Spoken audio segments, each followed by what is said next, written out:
Bienvenue sur le podcast de l'UNOCEL. Le label qualité des colonies de vacances, voyages scolaires et séjours linguistiques. Bonjour et bienvenue dans le podcast de l'UNOCEL. L'UNOCEL, c'est l'Union nationale des organisateurs de séjours éducatifs, linguistiques et de formation en langue. Nous sommes le label qualité de référence des organisateurs de colonies de vacances, voyages scolaires, séjours linguistiques, et ce, depuis 1978. Nous sommes aujourd'hui en compagnie de spécialistes des séjours linguistiques, Sylvie Avard, directrice de OASE, et Gérald Soubéran, directeur d'effectifs linguistiques. Bonjour à tous les deux. Bonjour. Bonjour. Alors, pour commencer, afin que nos auditeurs soient bien au courant et bien au point, est-ce que l'un de vous peut expliquer très rapidement ce qu'est un séjour linguistique? Un séjour linguistique, c'est une occasion d'aller apprendre une langue étrangère dans le pays où elle est parlée. C'est donc une occasion de s'immerger complètement dans un environnement où l'on entend et l'on pratique et l'on apprend la langue étrangère souhaitée pendant toute la journée, du matin au soir. Très bien. Sylvie, tu veux compléter? Effectivement, l'avantage du séjour linguistique par rapport à l'apprentissage, on va dire, qui pourrait avoir lieu en France à l'occasion de cours ponctuels d'une semaine à l'autre, c'est vraiment le côté intensif de la chose qui en fait tout le bénéfice, en fait. Plus c'est concentré, plus l'apprentissage est bon. D'accord. Oui, je rejoins totalement Sylvie là-dessus. C'est une différence énorme parce que rien ne vous distrait de ce que vous êtes venu apprendre. Vous êtes venu apprendre une langue, une culture, rencontrer des gens, pratiquer vos connaissances en langue étrangère, quelle qu'elle soit, d'ailleurs débutant ou très avancée. À tous les niveaux, on peut profiter de cette immersion. Rien ne vous distrait et chaque minute de votre temps est consacrée à votre objectif. Ça, c'est irremplaçable. Mhm.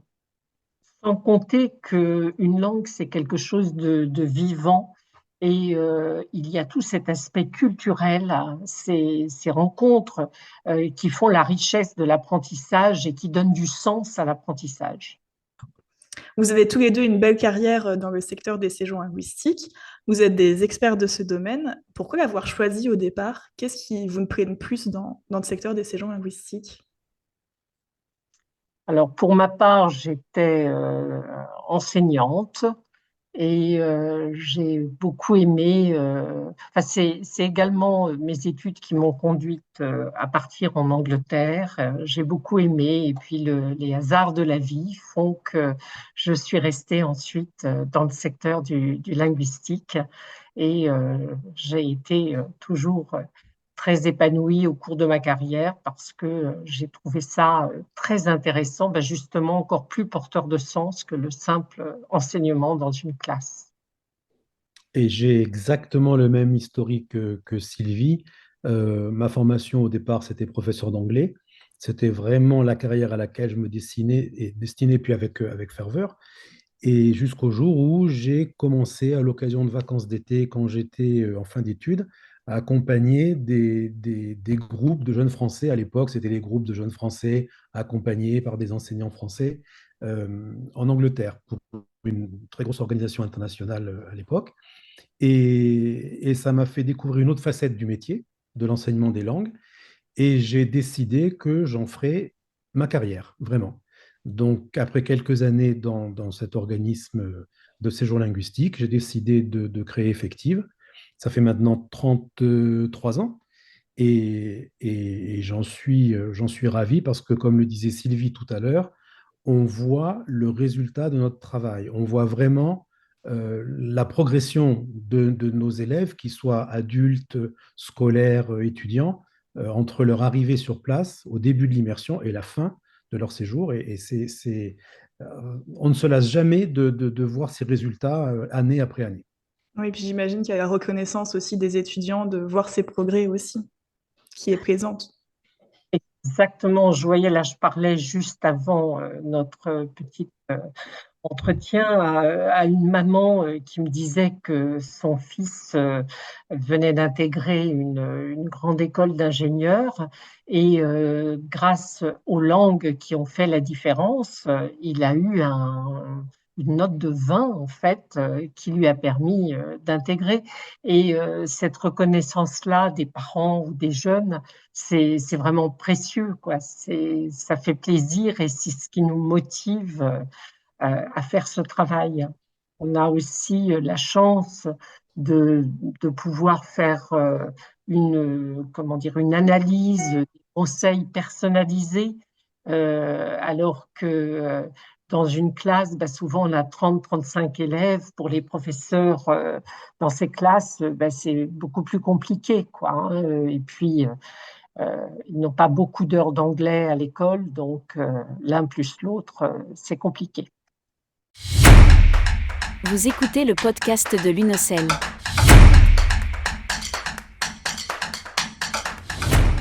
On va faire un petit plongeon dans le temps. On arrive en 1976. C'est là que sort À nous les petites Anglaises, un film quelque peu oublié aujourd'hui, mais qui a connu à l'époque un grand succès. Il raconte le séjour linguistique tel qu'il se pratiquait dans les années 60. Si le film est bourré de clichés et de stéréotypes, il est tout de même assez révélateur d'une époque du séjour linguistique. Pas de véritable organisation, ni d'ambition pédagogique, des familles d'accueil ou petit bonheur la chance. En conclusion, le séjour linguistique en tant que tel était très peu structuré. Dans le film, les jeunes, malgré le manque de motivation pour l'apprentissage de l'anglais et malgré les déboires rencontrés sur place, ils reviennent quand même heureux de leur séjour parce qu'ils ont vécu une nouvelle expérience et ils ont fait de belles rencontres. Donc on peut considérer que le film comme un témoignage de ce que pouvaient être les séjours linguistiques à l'époque, dans les années 60. On va rassurer tout le monde, ça a bien évolué. Depuis le début de votre carrière, vous avez pu constater une évolution du séjour linguistique, je suppose.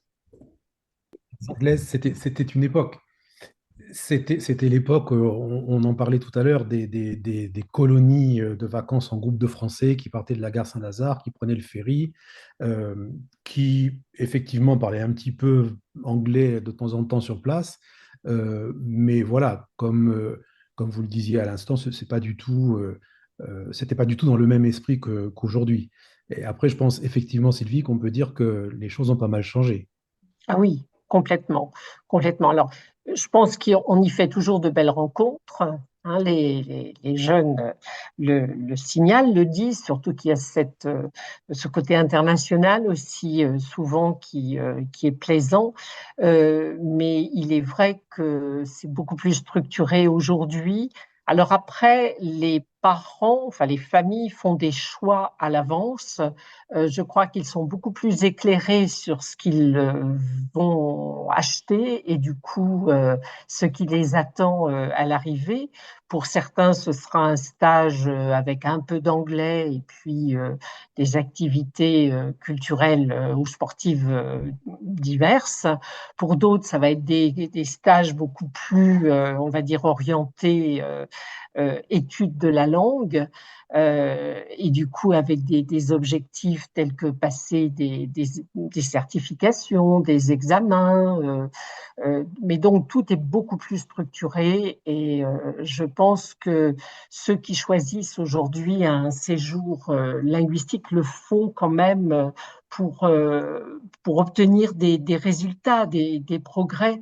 Et ça, les organismes maintenant sont à même de proposer des stages qui remplissent cette mission. Oui, c'est vrai. Et d'ailleurs, c'est intéressant de rappeler aussi que le film auquel vous faisiez allusion date de 1976, mais l'UNOCEL s'est créé en 1978, et c'était justement à la demande de plusieurs d'entre nous, plusieurs organismes qui disaient, bon, il faut arrêter de faire ce modèle-là, Mm, euh, mm, et il faut professionnaliser les choses. Il faut être un vrai organisateur, il faut avoir des assurances, il faut avoir du professionnalisme. Et c'est à partir de là que le métier a globalement changé à travers les années. mm. Et là encore, je rejoins complètement l'expérience de Sylvie. Euh, les parents, et peut-être même plus encore les jeunes, sont en attente de résultats, de vrais résultats. J'investis pour un séjour linguistique, je veux des résultats. Alors oui, le séjour linguistique entre Français, il existe toujours, mais de ce que l'on voit dans nos statistiques, il décroît chaque année, alors que se développe de plus en plus le séjour individuel, où je prends l'avion tout seul, je suis accueilli à l'arrivée par le correspondant local de l'organisme, et là, je suis immergé dans un groupe international avec des thématiques de cours qui n'ont plus rien à voir avec le b.a.-ba de l'anglais, parce que force est de constater quand même que pour beaucoup de nos participants, la connaissance de l'anglais est certainement supérieure au même âge à ce qu'elle était en 1976 pour les jeunes de cette époque. Donc, on a des exigences de résultats, de personnalisation aussi de Oui. l'enseignement. Tout le monde ne veut pas faire le même cours d'anglais ou d'allemand ou d'espagnol ou d'italien. C'est un fait. Et je crois que c'est intéressant justement pour les parents et les jeunes d'avoir un éventail de choix qui leur permet un séjour sur mesure, on peut dire, vraiment. Exactement, parce que Gérald, comme tu le signales, enfin, tous les jeunes n'ont pas les mêmes objectifs. Pour les uns, ça va être d'avoir de bonnes notes au lycée de manière à avoir un bon dossier Parcoursup. Pour d'autres qui sont déjà en études supérieures, ça va être qu'il leur faut impérativement un IELTS avec un certain niveau pour rentrer dans une école étrangère. Et du coup, la beauté de nos stages, c'est que généralement, on est en capacité de leur proposer quelque chose de très ajusté, de très adapté. Oui, tout à fait. Ouais, on va revenir sur cette notion d'attente et de motivation des participants parce qu'en juin 2022, l'UNOCEL a lancé une enquête auprès des participants des séjours linguistiques en partenariat avec nos adhérents. On a à ce jour plus de 4000 réponses. La motivation première pour les moins de 18 ans, il faut savoir que sur les moins de 18 ans, ce sont les parents qui répondent et qui sont à l'initiative du séjour, donc à peu près à 60% des cas. La motivation première des parents, c'est de donner le goût des langues et du voyage aux enfants, puis quasiment à équivalence, les stimuler et puis leur donner aussi toutes leurs chances afin de réaliser leurs projets académiques ou professionnels. Vous parliez aussi de l'investissement des jeunes qui attendent des résultats. Sur la tranche des 18-25 ans, le départ en séjour linguistique, il se fait majoritairement pour améliorer son niveau de langue, qui peut être handicapant pour les études ou le travail. Donc ça rejoint totalement ce que vous pouviez dire. Vous trouvez que les attentes des participants et des parents ont changé au fur et à mesure dans le temps? En tout cas, de mon expérience, je crois que les familles et donc les jeunes, quand j'ai commencé dans le métier, ne savaient pas trop à quoi s'attendre. C'était une manière aussi de faire partir son enfant quelque part parce qu'on ne pouvait pas le garder ou autre, l'occuper. Enfin, il n'y avait pas cette notion de bénéfice qu'il pouvait en tirer de ce séjour. Aujourd'hui, on voit les questions des parents sont beaucoup plus pointues. On sent qu'ils sont quand même très avisés pour la plupart et avec oui, une recherche très, très précise. Oui, et je crois aussi que du point de vue du contenu d'un séjour linguistique d'aujourd'hui, il n'y a pas que la langue. Il y a aussi ce que les Anglais appellent les soft skills, c'est-à-dire Ouais. les compétences de vie qui servent tout au long de la vie. On leur enseigne à travers certains ateliers, par exemple, l'esprit critique, le recul face à l'information sur le web, par exemple, ou sur les réseaux sociaux. Tout ça, on le fait dans la langue enseignée, principalement dans l'anglais, il faut le reconnaître. On leur apprend à travailler en équipe.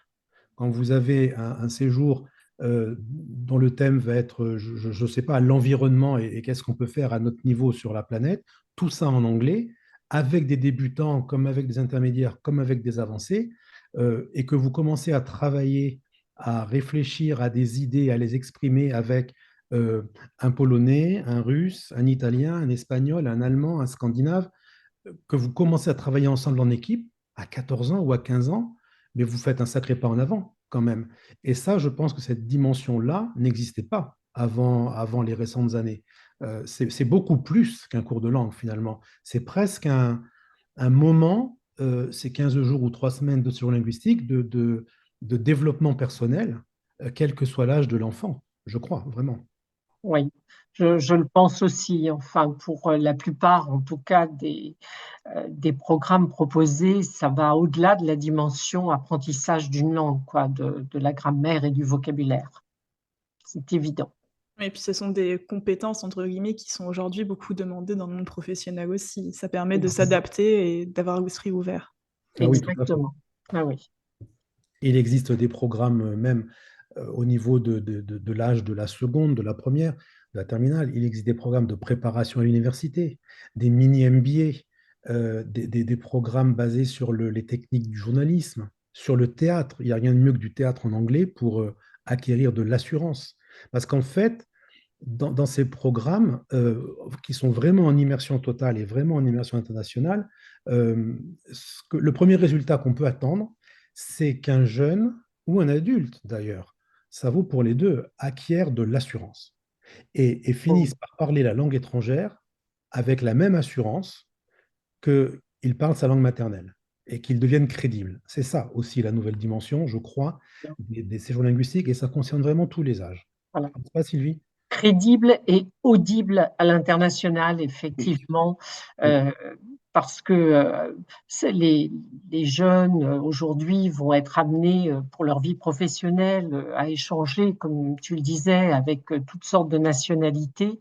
Et il faut que la voix, en fait, au sens propre et figuré, porte quand ils doivent convaincre ou euh, mener à bien une négociation ou quelque chose comme ça. Et du coup, ce sont vraiment des compétences qui sont développées à l'âge lycée, et oui.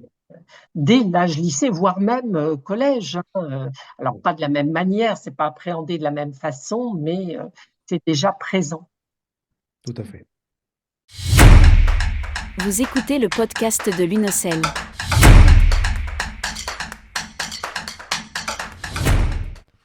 Pour écouter la suite de ce podcast, on se retrouve tout de suite dans la deuxième partie.